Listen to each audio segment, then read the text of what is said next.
أهلا بيكم في حلقة جديدة من برنامجكم سايب أثر. في لحظة معينة كده لما تفتحي موبايلك تلاقي بوست خطوبة، بوست فرح، بيبي جديد، وتبتسمي بس من جواكي صوت صغير بيصرخ وبيقول: هو أنا بس اللي فاضلة؟ هو كل الناس بتتحب وأنا لأ؟ وتبدأ الأسئلة تشتغل في دماغك: أنا شكلي عادي؟ هو أنا متطلبة؟ ولا أنا في حاجة غلط؟ هو أنا بس مش كفاية؟ زي بالظبط ما حصل مع نهى عندها 29 سنة، كل أصحابها مخطوبين أو متجوزين وعندهم أولاد. كل جمعة بيتقابلوا وبتبقى هي الفرد الشاذ اللي قاعد لوحده. ضحكتها بقت مجاملة، ولبسها بقى محاولات إن حد يشوفها. قلبها بقى بيخاف من المناسبات، مش عشان مش بتحب الناس تفرح، لكن عشان ما بقتش عارفة تفرح لنفسها.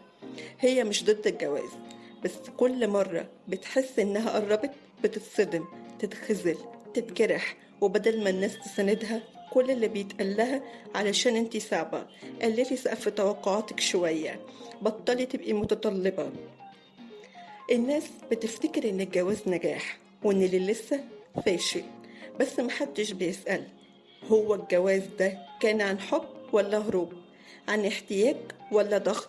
عن اختيار ولا تسليم؟ محدش بيفكر إن في ناس اتجوزت وماتت جوه العلاقة، وفي ناس لسه ما اتجوزتش بس عايشة بكرامتها وسلامها. الوحدة صعبة بس الأمان المزيف أصعب. الفراغ بيخوف، بس التواجد المزيف مؤلم أكتر. مش كل تأخير ظلم، ومش كل جواز رحمة. مفيش مقياس واحد للنجاح، وفي فرق كبير بين إني ما اتجوزتش وإني محدش اختارني، لأن أنا كمان بختار وبقول لأ لحاجات كتير، بس محدش شايف ده. في كل عيد وفي كل فرح وفي كل قعدة عائلية البنات بتتسأل نفس السؤال: انتي لسه؟ طب ما فيش حاجة جاية في الطريق؟ ما فيش حاجة كده ولا كده؟ انتي جميلة قوي، ليه كده؟ كأن البنت اللي ما اتجوزتش مش طبيعية، وكأن احترام النفس والتعافي والصبر مش مفهوم في بلد شايفة ان البنت ملهاش غير بيت جوزها. لو كل اللي حواليك اتجوزوا ده مش معناه انك فاشلة ولا ناقصة ولا ملكيش حظ، ده معناه انك لسه بتتعافي من اللي فات، ولسه بتفهمي قيمة نفسك، وانك مش هتسلمي قلبك لحد مش قده. وده شيء قوي مش ضعف، وشيء نادر مش نقص. خلي ثقتك في نفسك أقوى من كلام الناس.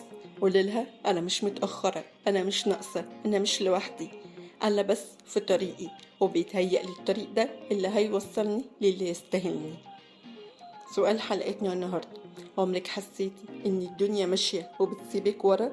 إنك مش بس مش مرتبطة، لكن كأنك مش محسوبة؟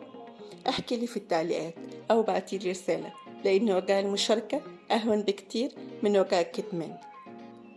كنت معكم أنا بسمة في سايب أثر، البرنامج اللي بنحكي فيه عن كل اللي بيوجعنا من غير تجميل. سايب أثر قريب لقلبك. أشوفكم الحلقة الجاية.